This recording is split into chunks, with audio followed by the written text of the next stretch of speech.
जब भी मैं लोगों को बजीज रखने का कहता हूँ तो यही मशवरा देता हूँ कि आप बल्क क्वांटिटी में रखें। लेकिन मेरा अपना क्या एक्सपीरियंस रहा जब मैंने रखे बल्क क्वांटिटी में, तो मैंने क्या चीज़ें महसूस की, आज मैं आपको अपने एक्सपीरियंसेस शेयर कराऊंगा। क्योंकि बजीज मैंने बहुत पहले रखे थे किसी ज़माने में और बहुत कम पेयर थे, लेकिन अंधाधुन भाई बहुत ब्रीड आ रही थी मेरे पास, अंधाधुन ब्रीड आ रही थी।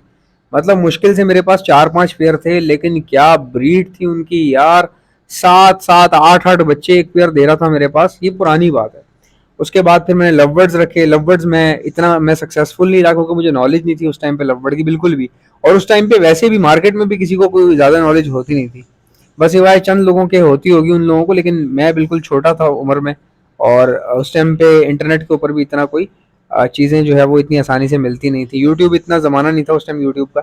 यूट्यूब को जो अरूज मिला वो मिला 2015 में मिलना शुरू हुआ, और 2018 में जो मतलब कि एक बहुत बड़ा नंबर ऑफ पीपल जो है वो इंटरनेट का यूज़र बना। 2018 में रिकॉर्ड नंबर ऑफ पीपल जो है वो इंटरनेट के यूज़र बने, यानी कि यूज़र जो है वो इंक्रीज हो गए 2018 में। तो जो वीडियोस बनना शुरू हुई वो 2015 14 15 16 2015 16 में शुरू हुई। लेकिन मैं ये उससे भी पुरानी बात कर रहा हूँ, तो आप सोच लें कि उस टाइम पे इतनी नॉलेज नहीं होती थी। तो लवबर्ड में मैं चल नहीं सका, फिर मैंने जो है कॉकटेल्स रखे। अच्छा, मैं बजीज में बहुत अच्छा चला, फिंचेस में बहुत अच्छा चला, कॉकटेल्स में बहुत अच्छा चला। लवबर्ड में सिर्फ खाली नॉलेज ना होने की वजह से मैं चला नहीं सका अपने बर्ड्स को। अच्छा, उस टाइम पे बजीज कम रखे हुए थे, ब्रीड बहुत आ रही थी और था भी आउटडोर सनलाइट वगैरह बहुत अच्छी थी। तो आपको पता है जब बजीज को सनलाइट मिले या किसी भी बर्ड को सनलाइट मिले तो फिर उसको जो है ना किसी इतनी खास कोई केयर की ज़रूरत पड़ती नहीं है, ये बात सच है। इंडोर में तो केयर होती है बहुत ज़्यादा। अच्छा, मैं आपको अपना एक्सपीरियंस बताता हूँ कि अब जब मैंने लोगों से कहा कि आप बल्क में रखें, तो साथ ही साथ मैंने भी रखना शुरू कर दिए थे, इसलिए मैंने लोगों से कहा। तो लोगों का क्या एक्सपीरियंस रहा और मेरा क्या एक्सपीरियंस रहा, ये सुन लें आप। मेरा एक्सपीरियंस सुनने पहले क्या रहा भाई। मैंने अपने बजीज में ये नोट किया, अभी की बात बता रहा हूँ मैं, आगे जो नोट करूंगा वो भी बता दूंगा। और हो सकता है आज की बात से अगली बात डिफरेंस हो कुछ। तो चीज़ें बदल जाती हैं, पेयर बदल जाते हैं, मौसम बदल जाता है, ब्रीड बदल जाती है, बहुत सारी चीज़ें चेंज हो जाती हैं। खैर बहरल, मैंने जब बजीज रखे अभी, मैंने अपने बजीज में ये देखा कि जब मैंने बल्क में काम शुरू किया, यानी कि डायरेक्टली मैंने डाले ही तकरीबन अराउंड 30 पेयर के करीब मैंने डाले। 30 पेयर कह लें या 20 पेयर डाले मैंने। ये इनिशियली बता रहा हूँ मैं। अभी तकरीबन मुझे डाले हुए कितना टाइम हो गया होगा अम्माद मेरे को डाले हुए।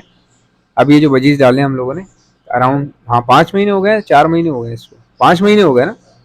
अच्छा गाइस, 5 महीने हो गए। और मैंने 5 महीने जो है वो रेनबो बजीज डाले किसी से लेके। वो उसमें आपको बताया था ना, थोड़ा सा मसला था उसमें ना, तो थोड़ा लॉस हो गया यार। अब पता नहीं, मुझे नहीं पता किसकी गलती थी, मुझसे गलती हो गई या क्या था। लॉस ऐसे हो गया कि उसमें खैर ये पुरानी रिपीटेड बात हो जाएगी। आप लोग बोलेंगे 3-4 बार बता चुका, आपका सारी जिंदगी बताता रहेगा। बहरहाल उसमें कुछ मादियाँ जो थी डिफेक्टेड थी, कुछ क्या काफ़ी ज़्यादा डिफेक्टेड थी, तो वो फिर साइड पे हो गई। उनका तो कोई रिजल्ट आने का तो ही नहीं बनता था। हालांकि मुझे किसी ने उनकी भी ऑफर की पैसे देने की, लेकिन मैंने बेची नहीं। क्योंकि यार फिर अच्छा नहीं लगता ना, जो अच्छी चीज़ है वो आप रोक लो और चर्बी लगी हुई मादियाँ आप दे दो किसी को। और लोग फिर ज़ाहिर है कुछ लोग ने जानबूझ के भी करते हैं, वो खरीद लेते हैं जानबूझ के खाली बंदे को ये करने के लिए कि हम जो है ना फिर मतलब कि बताएंगे कि जी एहसन ने दी और ये इस तरह चर्बी वाली दे दी। और ये वो कई लोग इस तरह करते हैं, वो ट्रैप करते हैं किसी चीज़ में, उनका मकसद सिर्फ बस यही होता है, शैतानियत या इस तरह की चीज़ें होती हैं। तो मैं फिर भी ना काफ़ी वो करता हूँ, एहतियात करता हूँ, किसी को ख़राब चीज़ नहीं देता मैं। अब काफ़ी लोगों ने मुझे कहा यार ये दे दो, चर्बी वाली दे दो, मसला नहीं हम ठीक कर लेंगे। मैंने कहा नहीं यार, मैं अगर आपको दूंगा तो पट्ठे निकलेंगे साफ़ सुथरे अच्छे पट्ठे निकलेंगे, वो आप ले लेना, इनको आप रहने दो। अच्छा, वो एक लॉस हो गया। देखिए लॉस तो होता ही है ना। मैंने 70 पीसेज लिए थे, 65-70 पीसेज लिए थे 32,000 रुपये के। अब कहने को वो एक मतलब दिखने में ऐसा लग रहा था जैसे बहुत अच्छी कीमत में अच्छे तोते मिल गए। लेकिन देखें, तोते तो तभी आपको अच्छे मिलते हैं अगर वो ब्रीड कर रहे हो। ठीक है, अगर उनका रिजल्ट ही नहीं है तो आप भले आप मतलब 80,000 वाली अगर आप चीज़ 20,000 में खरीद लो ना, और अगर वो ब्रीड करने के लायक ना हो या काम ना कर रही हो ब्रीडिंग का, तो वो आपके लिए लॉस ही होता है। वो कहते हैं ना दूर के ढोल जो है ना वो दूर से ही सुहाने लगते हैं। इस तरह की कोई मिसाल है कि हर चमकती चीज़ जो है सोना नहीं होती। बहरहाल वो खुद तो बड़े ज़बरदस्त प्लेयर थे, लेकिन जब उनको रिजल्ट उनका चेक किया गया तो रिजल्ट उनका जो है ना कंडम रिजल्ट था। मेजोरिटी प्लेयर जो है वो सारे अंडे सड़े हुए अंडे दे रहे हैं, कोई अंडे दे रहा है तो बैठ नहीं रहा, कोई बैठ रहा है तो ख़राब हो रहे हैं। मतलब सड़ी हुई ब्रीड आ रही सब में, बस सिवाय 2 पेयर के। 2 से 3 पेयर ऐसे थे जो ब्रीड कर रहे हैं। अच्छा, जो 3 पेयर ब्रीड कर रहे हैं उसमें से एक पेयर ऐसा है उसके बच्चे कंडम निकल रहे हैं, मतलब उनकी कलियां ही नहीं निकलती हैं, अजीबो गरीब। ये एक पेयर की बात कर रहा हूँ। अब हिसाब लगा लो, इन पूरे 20 पेयर में से सिर्फ 2 पेयर ब्रीड कर रहे हैं, बाकी जो है ना बस समझो कि स्क्रैप में पड़े हैं अभी मेरे पास। तो मैं उनमें क्या करूँगा, मेल्स जो है वो दूसरी फीमेल्स खरीदूंगा, उनके साथ लगाऊंगा। अभी मैं लेने वाला हूँ दूसरी फीमेल्स, ट्राई करेंगे। अच्छा ये मेरे साथ ऐसा क्यों हो रहा है, पता है क्यों हो रहा है? मेरे साथ ऐसा इसलिए हो रहा है क्योंकि मैंने एक ही बंदा मेरे पास आया, मैंने उनसे सारी चीज़ें ले ली, मतलब रेनबो बजरी सारे उनसे ले लिए, ठीक है। आपने इस तरह नहीं करना, कोशिश करें, आपको जब मैं बल्क का कहता हूँ ना, तो आप कोशिश किया करें पट्ठे लें, या ऐसे ले लें जो कि 5 महीने के हों, रेडी टू ब्रीड हों, फर्स्ट ब्रीड वाली जो चीज़ें होती है ना, उस तरह के पीसेज लें। अब आपको पता है रेनबो बजरी जो है क्वांटिटी में मिलता भी नहीं है, तो बहरहाल इसमें टाइम लगता है थोड़ा सा। तो आप जो है जब भी चाहे रेनबो लें या होगोरोमो ले लें या जो भी आप डीएफ वगैरह लें, तो कोशिश करें 5-5 पेयर करके मुख्तलिफ जगहों से उठाएं, और कोशिश करें कि पट्ठों में फर्स्ट ब्रीड की चीज़ उठाएं। अब ये एक ही घर का ब्लड था, हो सकता है इसलिए भी इशू आ रहा हो मेरे पास, क्योंकि जो ब्रीड कर रहे हैं उनकी ब्रीड भी सक्सेसफुल होनी चाहिए थी ना, तो उनमें भी अगर इशू आ रहा है तो इसका यही मतलब है कि ये पूरी एक ही फैमिली थी, और उसमें जो है ना सेम ब्लड होने की वजह से कोई रिजल्ट इतना कोई खास आ नहीं पा रहा। बहरहाल इन चीज़ों को ख़त्म करने के बाद मैंने क्या किया, 2 पेयर से शुरुआत की और चीज़ों को लेकर मैंने आगे बढ़ाया, और अभी मैं कोशिश कर रहा हूँ, आगे बढ़ाया मैंने तो कोशिश की बढ़ाने की, इतना कोई ख़ास रिजल्ट नहीं आया। लेकिन अब मैं आपको बताता हूँ, जब मैं आपको कह रहा हूँ इतना कोई ख़ास रिजल्ट नहीं आया, तो क्या आप अपने बजरी रखना छोड़ेंगे या बजरी खरीदना छोड़ देंगे या डर जाएंगे या लेंगे नहीं? भाई मैंने तो बता तो रहा हूँ, एक बंदा मेरे पास उसने फ़ोन किया, ऐसे ऐसे रेनबो बजरी हैं, आप मेरे से कितने के लोगे, डीलिंग हो गई।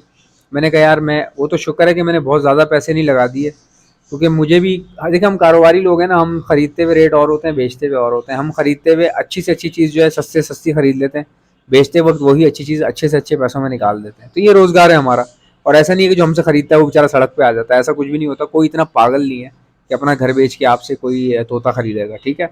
हर बंदा अपने स्पेयर मनी से कर रहा होता है, हाँ। लेकिन ये है कि देखते हैं कि वो ख़राब चीज़ ना जाए, बेचते वक्त ये ज़रूर देखा करें। बहरहाल आपने भाई नोट कर लिया कि मुझसे ये मिस्टेक हुई थी कि मैंने एक घर से उठा लिए, आपने ये काम कभी नहीं करना, एक घर से नहीं उठाने, 5-5 पेयर करके उठाएं। और माशाल्लाह इतना सब कुछ होने के बावजूद अभी तक मैं 5 बच्चे बेच चुका हूँ, ठीक है, रेनबो बजरी के 5 बच्चे। और वो 5 बच्चे मैंने बेचे थे 4500 रुपए के, उनकी उम्र थी 4.5 मंथ्स, अराउंड 4.5 मंथ्स के बेचे थे, 4.5 महीने के, 4.5 से अराउंड तकरीबन अप्रॉक्स 4.5 महीने तक के। तो वो 4500 रुपए के 5 बच्चे मैंने बेच दिए, हालांकि मैं इससे ज़्यादा दाना खिला चुका हूँ।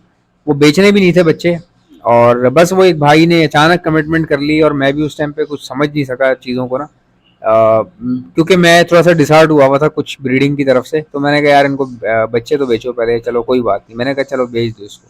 बाद में जब मेरे याद आया, मैंने कहा यार जो पट्ठे निकल रहे हैं वो तो अभी ट्राई होंगे ना, वो तो जो बच्चे निकल रहे हैं मेरे पास उनको मैं होल्ड करता हूँ, उनको होल्ड करना चाहिए था, लेकिन देर हो चुकी थी, मैं किसी से कमिटमेंट कर चुका था, तो वो भाई भी पहुंच गए, एकदम बंदा भेज दिया उन्होंने घर पे।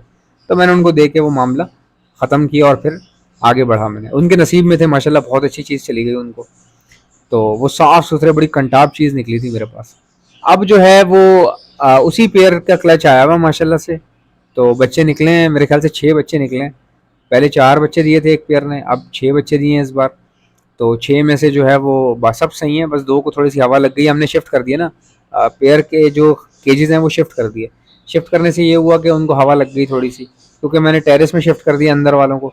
अच्छा अब मैंने नोट क्या किया ब्रीडिंग के अंदर, देखें गाइस, कई आपके पेयर ऐसे होते हैं जो इतनी गर्मी में भी आप रखेंगे ना, उन सालों का रिजल्ट बहुत अच्छा आएगा। कुछ पेयर इसमें ढीठ होते हैं, यकीन करें, आप कोई भी बजरी रखेंगे ना, कुछ पेयर ऐसे होंगे कि आप खुद परेशान हो जाएंगे, यार ये क्या चीज़ है, मतलब कितने ये ढीठ हैं पेयर मेरे। और ये वाला फलाना पेयर जो है मेरा, ये आंधी हो, तूफान हो, गर्मी हो, हब्स हो, बीमारी चल रही हो, ये इसको कुछ भी नहीं होता। तो वो कुछ ब्लड लाइन्स ऐसी होती हैं कुदरती रूप से, कुछ पेयर ऐसे होते हैं, बॉन्डिंग ऐसी होती है, या उनकी खुराक कह लें, या उनकी इम्यूनिटी इतनी अच्छी होती है कि वो हर तरह से जो है ना हालात से और माहौल से जो है वो बड़ा अच्छा सर्वाइव करते हैं। तो ऐसे मैंने कुछ पेयर देखे, एक पेयर मेरे पास है, वो अंदर गर्मी में रखा हुआ था, तो मैंने उसके लिए अच्छा सोचा, मैंने कहा यार इतना अंदर इतनी ह्यूमिडिटी है, इसको बाहर ट्रांसफ़र कर देते हैं, गर्मी भी बहुत है, छोटी सी मटकी है, 6 बच्चे हैं, तो मैंने उनके लिए अच्छा सोचा, मैंने उठा के उनको बाहर ट्रांसफ़र कर दिया मटकी समेत, और पेरेंट्स को देख रहा था खिला रहे हैं कि नहीं खिला रहे, तो उन्होंने खिलाना भी शुरू कर दिया। अब बाहर शिफ्ट करने से हुआ ये कि भाई कुछ परिंदे आदी हो जाते हैं ना गर्मी में रहने के, उनको बस हब्स पसंद आना शुरू हो जाता है, वो फिर हब्स के ही जो है ना आदी हो जाते हैं। तो वो भाई मतलब उनमें से 2 पीस बेचारे हवा शवा लग गई। खैर बहरहाल कोई इतना इशू नहीं है, उनका नेक्स्ट लैच आ जाएगा, और नेक्स्ट लैच में हम लोग कोशिश करेंगे बॉक्स वगैरह लगा देंगे उनको, जो बाहर हैं जो अच्छी ब्रीड कर रहे हैं, ताकि बड़ा बॉक्स हो, बड़ी जगह हो, तो थोड़ा सा अच्छा रिजल्ट देखने को मिलेगा इंशाल्लाह ताला।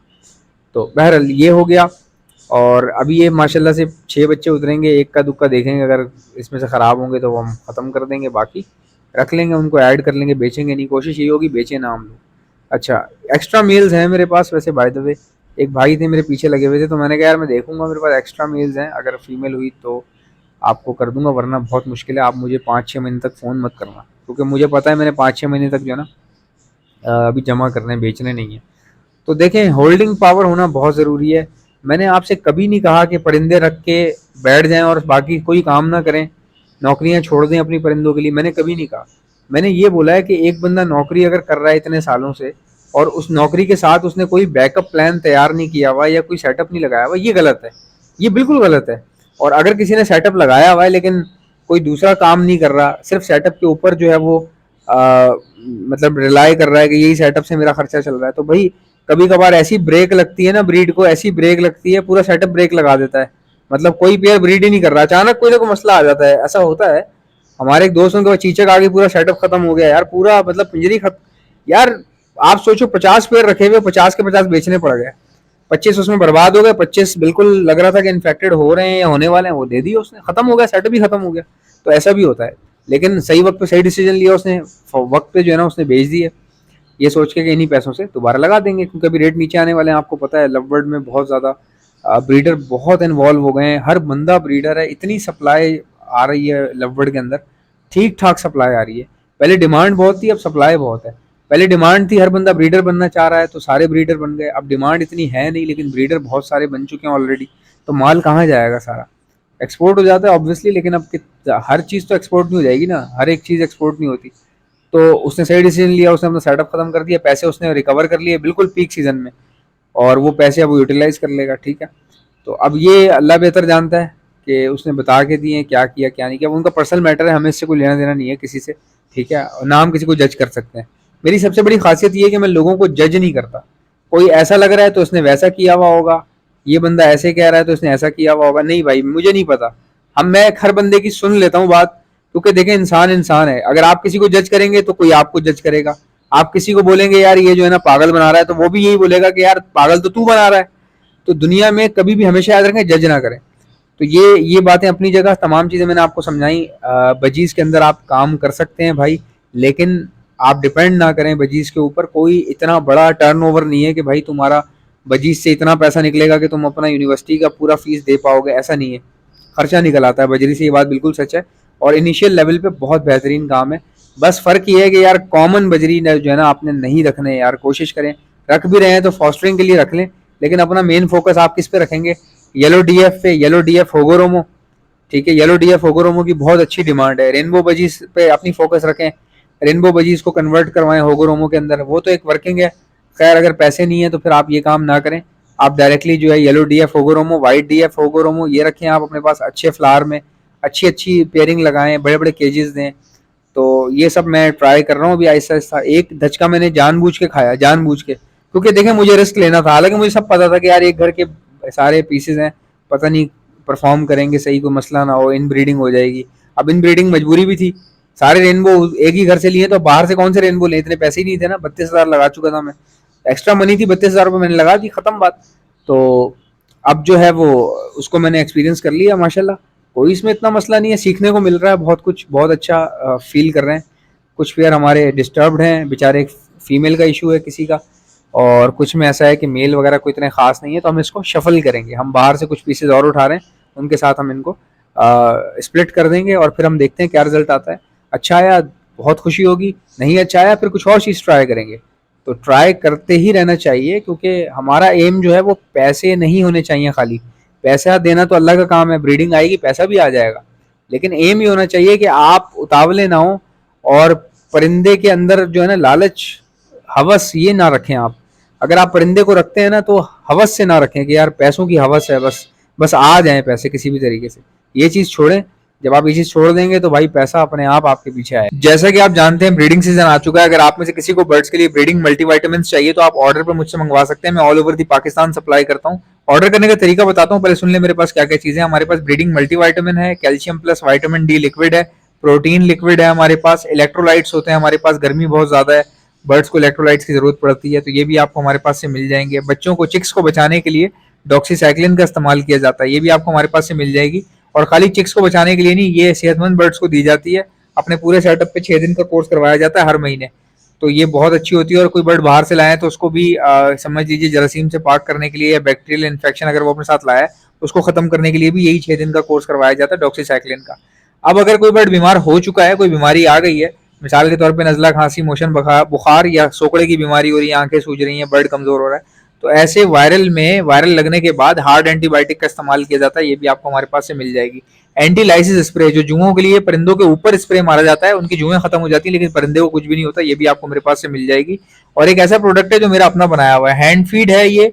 और सिर्फ हैंड फीड नहीं है, हैंड फीड होने के साथ साथ ब्रीडिंग बूस्टर भी है। ये सॉफ्ट फूड के ऊपर छिड़क कर देंगे तो ये ब्रीडिंग बूस्टर बन जाएगा। बाकी हैंड फीड के तौर पे आप अपने लवबर्ड को कराएं, कॉकटेल को कराएं, रिंगनेक को कराएं, बेफिक्र होकर आप करवा सकते हैं। हैंड फीड करवाने वाले इंजेक्शंस और उसके आगे लगने वाली स्टेनलेस स्टील की नोजल्स, ये भी आपको हमारे पास से मिल जाएंगी। ऑर्डर करने का तरीका क्या है, इनमें से कोई भी चीज चाहिए उसका नाम लिखकर सेंड कर दीजिए मुझे मेरे व्हाट्सएप के ऊपर। मेरा व्हाट्सएप का नंबर है 0327231040। इंशाल्लाह मिलते हैं नेक्स्ट वीडियो में। वीडियो को लाइक ठोको, चैनल को सब्सक्राइब। अल्लाह हाफिज।